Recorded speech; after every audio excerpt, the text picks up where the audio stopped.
Thanks, guys. I'm here with Florida Senator Marco Rubio joining us right now, and your whole family's here. They are. Today for the final They got here last night, and they'll be with me all the way through New Hampshire's primary, so we're excited about having them. So you're for the first time going to face voters as you run for president tonight.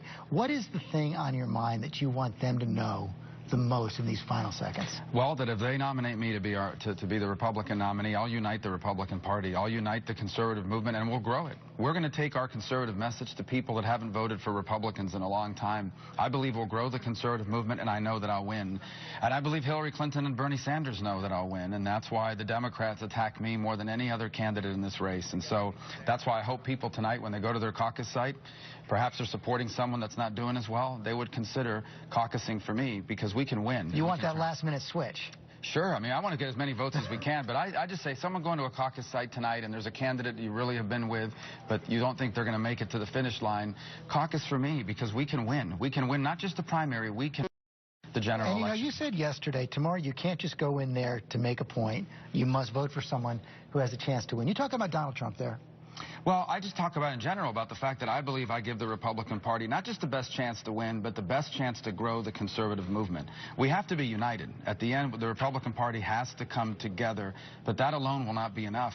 We've got to take our message to young Americans that are struggling under student loan debt, to single moms that are struggling, living basically paycheck to paycheck, raising their children on their own, to blue-collar workers who have seen their jobs disappear and be sent overseas. And I know I can make that argument because that's where I come from. I grew up in a household that lived paycheck to paycheck. I've lived paycheck to paycheck. 3 years ago, I still had a student loan. So I honestly believe that I can take our message to people that haven't voted for us before and convince them that conservatism is the right approach for them. You know, John Carl's out with some voters in Urbandale at the Machine Shack. Diana, no, John, you have a voter who has a question? We sure do, George. But first, do you mind if we eat our homemade cinnamon roll here at the Machine Shed? Oh, my gosh. I mean, this thing is... this is one order. This is the actual size of the... Okay, so what... Send that over here. We should have done it over there. I've got Jill... What are we doing here? Come on over, Senator. Come on over.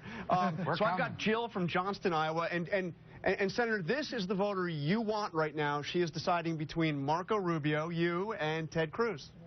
Good morning, Mr. Rubio. I have seen the top four. Good morning.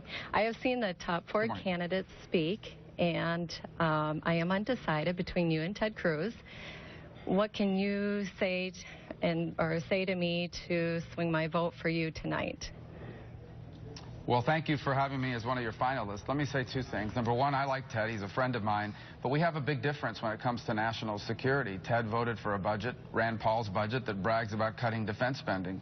When I'm president, we're going to rebuild the military because I believe the world is a safer and a better place when America's the strongest military in the world. But here's the other. We have to win this election. Bernie Sanders and Hillary Clinton, neither one of them can be president. We must win. And if I'm our nominee, I know we will win, and so do the Democrats. That's why they don't want me to win. And so I hope you'll take that into account tonight, because this election, if we get it wrong, there may be no turning around for America. There may be no turning around for America. Thank you. Well, there you go, a chance to directly address precisely the voter you're looking for. Yeah. Plus, we're going to give away sweet rolls when I'm president. Senator, have a good day today. Good luck out there on the trail. Thank you.